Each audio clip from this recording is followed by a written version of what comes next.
බලනවා වතන.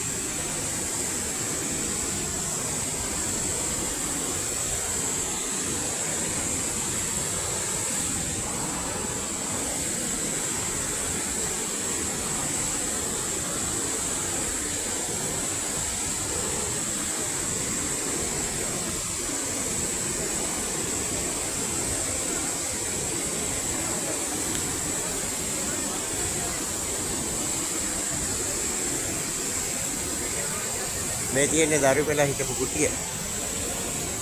මේ කුටිය ඇස්සේ තමයි දරු වෙලා හිටියේ. කුටිය ඇතුලේ ධර්මයේ තව එක්කෙනෙක් ඉඳලා ඉද්දි තමයි එහා පැත්තෙන් ගිහලා තියෙනවා. 99 උන් දෙන්න බේරුවේ.